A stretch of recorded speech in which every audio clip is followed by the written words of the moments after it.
یوتیو د دې مور خبرې مو واورئ چې د دې پلار باره کې هم څه غول خوري. تاسو دا خبرې واورئ، د دې نه بعد زه بیا درته یو څو خبرې کوم. تاسو پهله د دې ښځې دا خبرې واورئ. عمران خان اس صدی کا پیغمبر بن چکا ہے. استغفر اللہ استغفر اللہ، نعوذ باللہ. یو گندا، یو مردار، یو شرابی، یو زناکار انسان، نعوذ باللہ، د پیغمبرۍ درجه دله ورکول او د دې نه بعد هم بې یوتیانو تاسو دا سپورټ کوئ، نو قسم په الله چې تاسو ټول بیمانه خلک وئ. ستاسو د ټول عمره بې غیرته او بې عزته خلک نور نشته دی چې ستاسو په مخامخ باندې یو ناولې، یو پمنه، یو مرداره ښځه چې هغه په خوله باندې وایي چې د دې وخت نعوذ بالله د دې زمانې پیغمبر چې دی نو دا شادوګی مردار پلید جوړ شوی دی. په دې کې دومره غیرتي سړی نه و چې دې له دا خوله والی وی چې ته څنګه دا خبرې کوې، او هغه باڼوا بې غیرته ورته په کم دغه ولاړ دی. نو زه به اوس څه ووایم تاسو ته په دې کې، یاره تاسو دومره کمزاد او دومره بې غیرته شوئ چې یو پمنه ښځه، یو پمن سپی مردار یادی چې دا نعوذ بالله د دې وخت پیغمبر دی او د خدای پاک پرمر دی، د خدای پاک پیغامونه خلکو ته رسوي. نو خدای پاک به اوس دې مردار دی سپي ته به دا طریقې ښیي، دا طریقې به ورته پرېږدي چې زه سپیا ته دغه کوه. نعوذ بالله.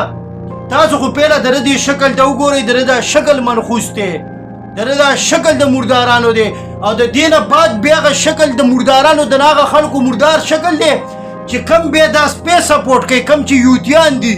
خدای هم غرق او تباه که، خدای هم غرق او تباه که. دې شاهین خو دا خو د یهودیانو ایجنټ دی، دا خو د ملک وشرمو، دا خو د مولیانو وشرمول. تاسو دا ټول کلیپ وګورئ او فیصله په خپله وکړئ چې آیا زه غلطې خبرې کوم یا صحیح کوم. که صحیح خبرې کوم باقاعده سپورټ وکړئ، شیر کړئ چې داسې سپی ختم کړي د دې معاشرې نه. دا معاشرې ټوله ذلیله کړې، دا ملک یې تباه او برباد کو. ویډیو خپله هم وګورئ، ملګرو سره هم شیر کړئ. ټول بیان در باندې اورم چې دې سپی څه ویلي دي.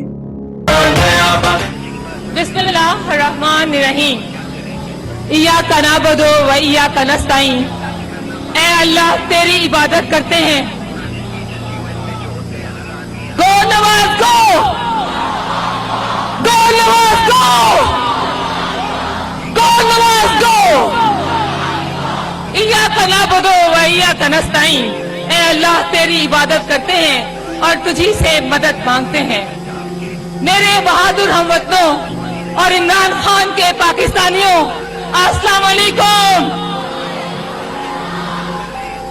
آج دھرنے کو 66 ڈیز ہو گئے ہیں. دلوں کا وزیر اعظم عمران خان ابھی تک وزیر اعظم تو نہ بنا،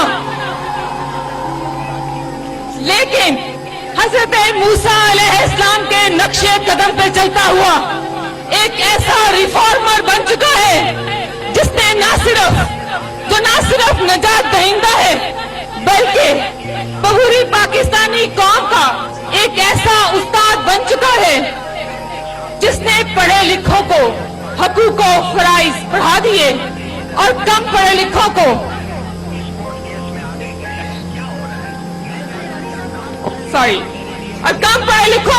مشرف با انسان کیا اور یہ سمجھایا کہ یہ شرف رب کائنات نے فقط اسی کو بخشا ہے. یکساں حقوق کا، سانجھی پاکستانیت کا اور عزت نفس کا حامی عمران خان اس صدی کا پیغمبر بن چکا ہے. میرے دوستو، سچی بات تو یہ ہے کہ سچ بولنے کا اب رواج نہیں رہا تھا. عمران خان نے سچ کو رواج دے دیا ہے. اپنی ہر تقریر کا آغاز ایاک نعبد و ایاک نستعین سے کرتا ہے. گویا تقریر کے پہلے ہی الفاظ اس حقیقت کا غماز ہے کہ وہ اللہ پر یقین اور توکل رکھتا ہے، جسے پاکستان سے مادی نہیں روحانی لگاؤ ہے، جو سال ہر سال بیرون ملک جاتا رہا اور ہر دفعہ